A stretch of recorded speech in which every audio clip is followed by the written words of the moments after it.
não estava procurando por um mistério quando notei as fontes pela primeira vez. Tudo começou com uma fotografia, uma daquelas imagens em tom sépia dos anos 1890, mostrando uma grandiosa fonte pública de água potável em São Francisco, ornamentada, clássica, construída como um monumento em vez de uma simples utilidade.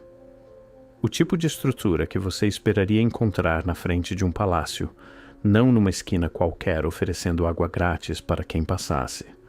E foi aí que as coisas começaram a se desmoronar, porque quando comecei a procurar por essas fontes, as encontrei em todo lugar, não só em São Francisco, não só na América, em todo lugar.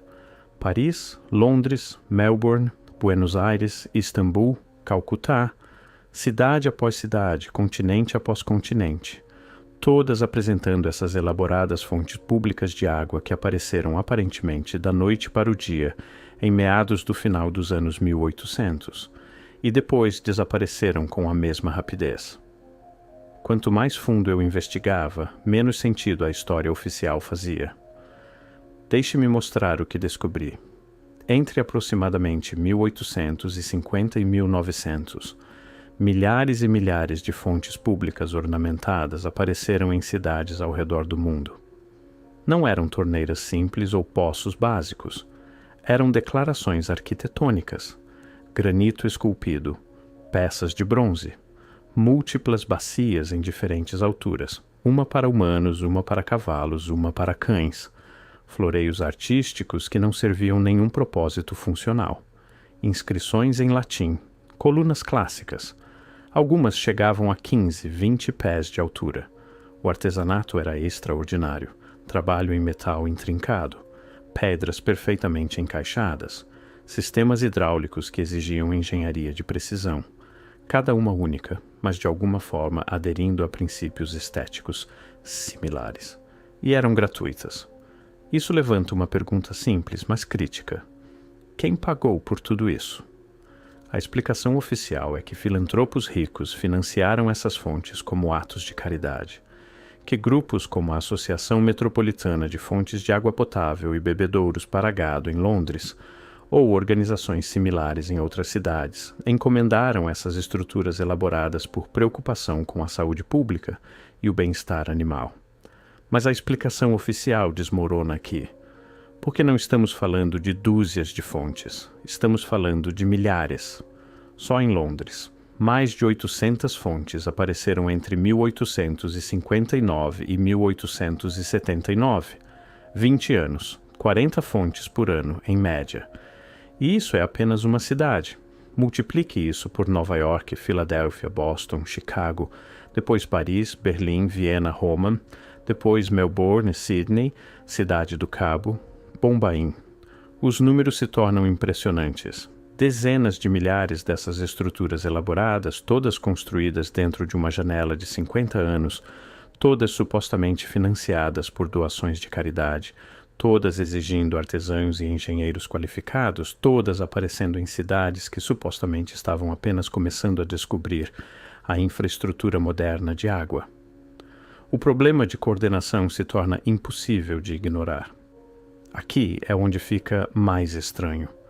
Essas fontes exigiam sistemas de água, não poços simples, abastecimento municipal de água pressurizada, canos, bombas, reservatórios, filtragem.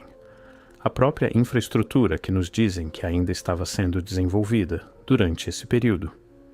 Encontrei fotografias de fontes de água em territórios remotos, cidades mineradoras em Nevada, assentamentos de fronteira na Austrália, postos coloniais na Índia, lugares que oficialmente nem sequer tinham estradas adequadas, mas de alguma forma tinham fontes públicas funcionando com fluxo constante, servindo água fresca grátis para quem precisasse. Como? Não por quê. Não quando. Não sob qual autoridade municipal. Mas como? Como a infraestrutura chegou lá? Onde estão os registros de quem construiu as redes de água? Quem mantinha os sistemas de pressão? Quem garantia a qualidade da água? Quem pagava pela operação constante? A documentação é notavelmente escassa. O que temos em vez disso são fotografias. Milhares de fotografias mostrando essas fontes totalmente operacionais, cercadas por pessoas usando-as como se elas sempre tivessem estado ali. Nenhuma foto de construção, nenhuma cerimônia de inauguração para a maioria delas, nenhum registro municipal detalhado de comissões de planejamento ou estudos de engenharia. Elas simplesmente aparecem no registro histórico, já funcionando. E essa é a primeira impossibilidade. Mas há uma segunda que é ainda mais perturbadora. Por que água? Quero dizer isso literalmente. Porque essa suposta era dourada de filantropia se concentrou tão intensamente em fornecer água pública gratuita. Dizem-nos que era sobre saúde pública, sobre prevenir doenças, sobre temperança, oferecer água como alternativa ao álcool. Mas a cronologia não sustenta isso. Essas fontes apareceram antes da teoria dos germes ser amplamente aceita. Antes da epidemiologia moderna. Antes da maioria das cidades ter qualquer entendimento real de doenças transmitidas pela água.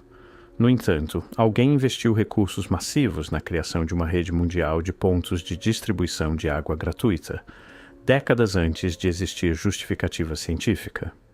Como eles sabiam? Mais importante, o que eles sabiam sobre a água que nós esquecemos? Porque essas não eram apenas pontos de distribuição. As próprias fontes frequentemente apresentavam elementos de design misteriosos, composições minerais específicas na pedra, ligas metálicas particulares nas peças, formatos de bacia incomuns que não pareciam servir nenhum propósito óbvio. Encontrei referências em textos antigos sobre água de certas fontes, tendo propriedades restauradoras ou virtudes particulares.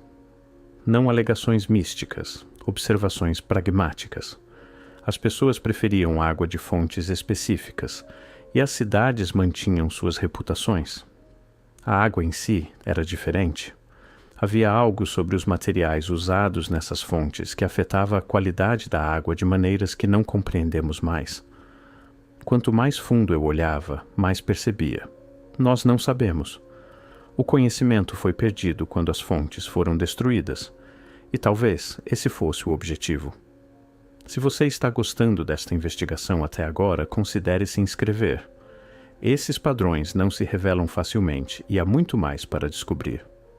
Deixe-me perguntar uma coisa. Quando foi a última vez que você viu uma dessas fontes? Não um bebedouro moderno. Aquelas coisas estéreis de aço inoxidável aparafusadas nas paredes de escolas e aeroportos. Quero dizer, uma das antigas. Os grandiosos monumentos públicos à água gratuita. Elas sumiram, quase todas. Milhares e milhares de estruturas elaboradas, construídas para durar séculos, desapareceram em uma geração. A explicação oficial é que foram removidas devido a preocupações com higiene, ou porque os sistemas municipais de água as tornaram obsoletas, ou porque os automóveis substituíram os cavalos e tornaram as bacias para animais desnecessárias. Mas essa explicação falha quando você examina a cronologia. Essas fontes não desapareceram gradualmente ao longo de décadas conforme as cidades se modernizavam. Elas desapareceram rapidamente, frequentemente entre 1910 e 1930. Cidades que haviam mantido centenas de fontes funcionando por 50 anos, de repente as arrancaram todas em poucos anos. Por que a pressa? E aqui está a parte mais estranha. Quase não há registro público do processo de remoção, nenhuma grande campanha jornalística, nenhum debate cívico sobre preservar ou não esses marcos, nenhuma sociedade histórica lutando para salvá-los.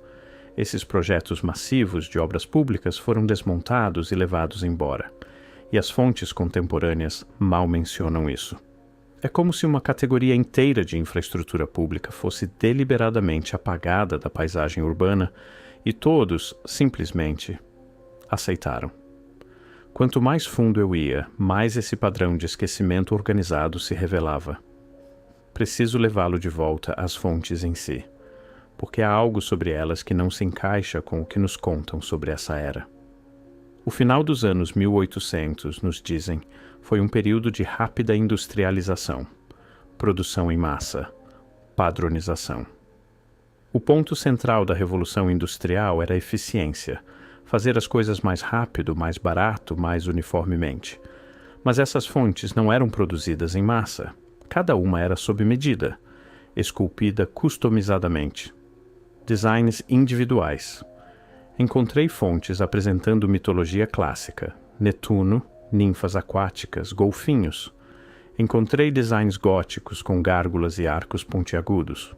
Encontrei motivos egípcios completos com hieróglifos. Encontrei padrões bizantinos, azulejos mouriscos, nós celtas. Isso representa uma enorme diversidade de artesanato qualificado.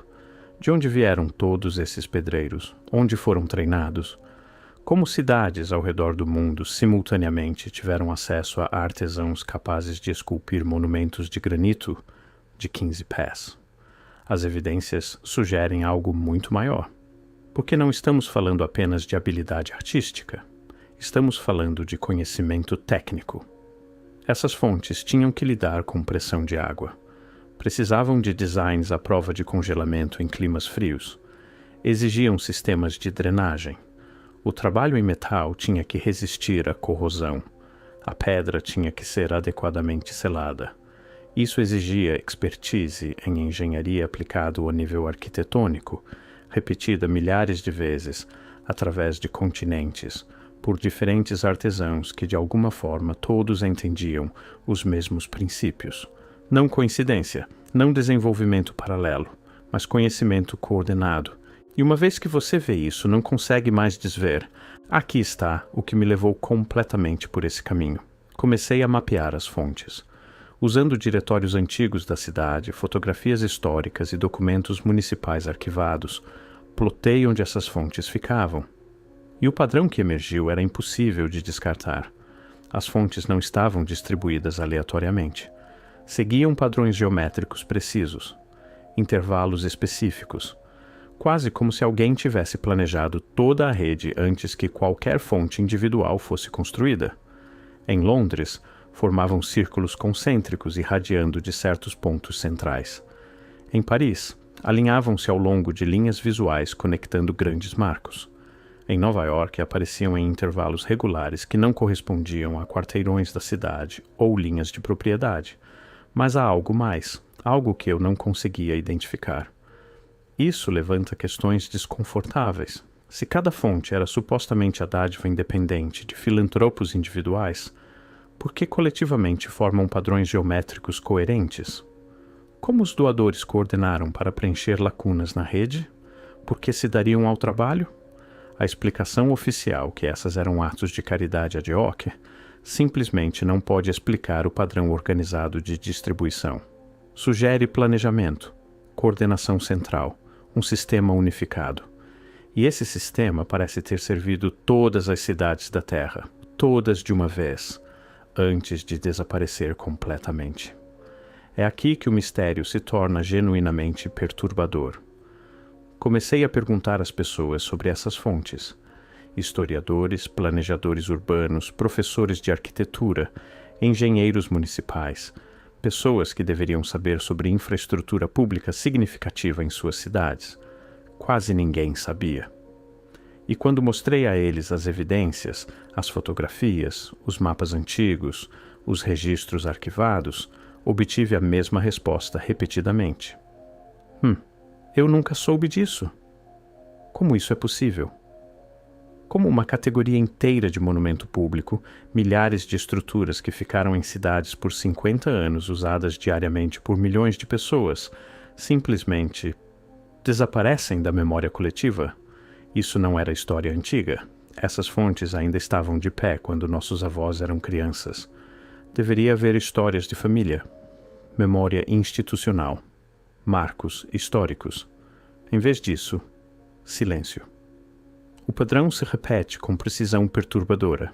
Cidade após cidade, a mesma lacuna no registro histórico, a mesma ausência de documentação sobre sua remoção, a mesma falta de discussão pública sobre o que foi perdido. É como se alguém quisesse que esquecêssemos que essas fontes alguma vez existiram, e nós esquecemos. Aqui está o que me manteve acordado à noite: o timing. Essas fontes não apareceram aleatoriamente ao longo dos anos 1800. Apareceram em uma janela muito específica, aproximadamente 1850 a 1900, 50 anos. E essa janela coincide com algo mais que é impossível ignorar: as feiras mundiais. Chicago, 1893. Paris, 1889. Filadélfia, 1876. Londres, 1851. Cidade após cidade sediando essas exposições massivas, mostrando arquitetura nova que parecia suspeitosamente antiga, clássica, ornamentada, a mesma estética das fontes. E aqui está onde fica estranho. Muitas dessas feiras apresentavam elaboradas atrações aquáticas, fontes, cascatas, sistemas hidráulicos, que supostamente eram instalações temporárias construídas em meses, depois demolidas imediatamente após. Mas e se não fossem novas? E se as feiras estivessem exibindo o que já existia? E se fossem a última vitrine das capacidades de uma civilização anterior, antes de tudo ser desmontado? O padrão sugere algo deliberado. As fontes aparecem, as feiras acontecem. A fotografia se torna difundida, comum o suficiente para documentar o que existia, mas não comum o suficiente para ter documentado o processo de construção. Então, em uma geração, tudo é demolido. Esta é a janela onde Tartária desaparece dos mapas, onde o velho mundo se torna o mundo novo, onde a arquitetura clássica é renomeada como revivalismo Beaux-Arts, em vez do que realmente poderia ser, remanescentes. As fontes apareceram exatamente no momento de transição, exatamente quando a antiga infraestrutura estava sendo catalogada e removida, exatamente quando uma nova narrativa histórica estava sendo estabelecida. E a fotografia, essa é a chave.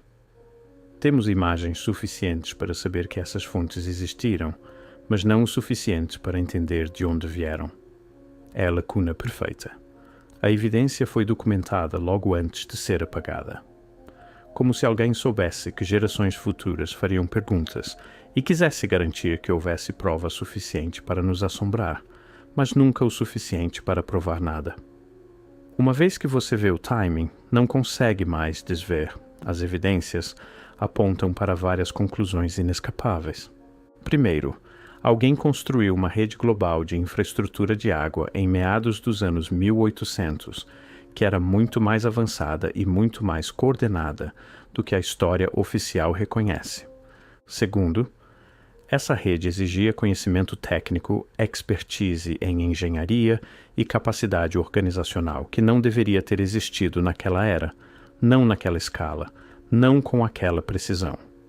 Terceiro, o sistema foi deliberadamente desmontado e sua história foi deliberadamente obscurecida, não perdida, não esquecida por negligência, ativamente apagada. Por quê? Para que essas fontes realmente serviam? O que faziam além de fornecer água? Que conhecimento representavam que tinha que ser removido do acesso público? E quem coordenou tanto sua criação quanto sua destruição? Continuo voltando a um detalhe que me assombra. Nas fotografias dessas fontes, você frequentemente vê a mesma coisa. Crianças. Dezenas de fotografias mostrando crianças reunidas ao redor das fontes, enchendo copos, brincando no borrifo, bebendo livremente. Essas estruturas eram claramente amadas, estavam entrelaçadas na vida diária, serviam uma função real que as pessoas valorizavam. E então foram levadas embora, e todos nós esquecemos que alguma vez existiram. O que mais esquecemos? Que outra infraestrutura existiu que não reconhecemos mais? Que outras capacidades nossas cidades uma vez tiveram que foram apagadas do registro? Porque as fontes são apenas o que está visível nas fotografias. O que não foi fotografado?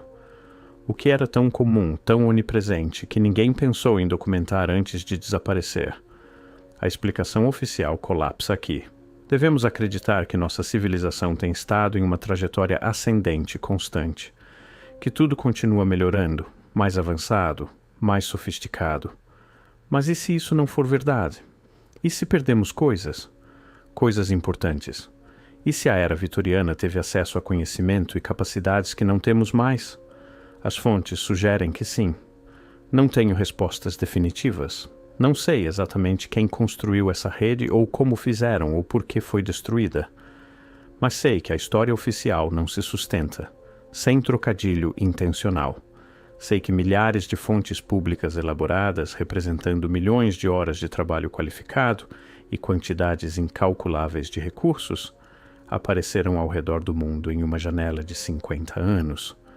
Sei que exigiam infraestrutura que supostamente ainda não existia. Sei que seguiam padrões organizados que sugerem planejamento central. Sei que foram desmontadas rapidamente e sua história foi suprimida. E sei que não devemos fazer essas perguntas. Mas estou perguntando mesmo assim. Quem construiu as fontes de água da Tartária? De onde veio o conhecimento? O que essas estruturas realmente faziam? E mais importante, o que mais nos foi tirado quando foram destruídas? As fontes se foram. Os artesãos que as construíram se foram. A infraestrutura que as alimentava se foi. Os registros são escassos ou inexistentes, mas as fotografias permanecem. E uma vez que você vê o padrão, não consegue desver. Algo estava aqui. Algo sofisticado. Algo global. Algo que fornecia água limpa gratuita para cada cidade da Terra, abrigada em monumentos construídos para durar para sempre. E então foi apagado.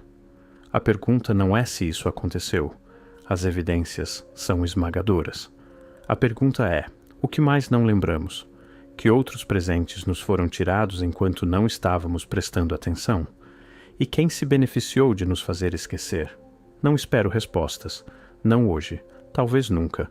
Mas sei que toda vez que passo por um bebedouro moderno, aquela triste pequena peça de aço inoxidável aparafusada numa parede, penso no que perdemos. E me pergunto o que mais está escondido à vista de todos, esperando que alguém faça as perguntas certas. As fontes estão tentando nos dizer algo sobre conhecimento perdido, sobre apagamento coordenado, sobre um mundo que era diferente do que nos contaram. Tudo o que temos que fazer é olhar. E uma vez que começamos a olhar, realmente olhar para o mundo que nossos ancestrais construíram e o mundo que herdamos, bem, é quando as coisas ficam interessantes.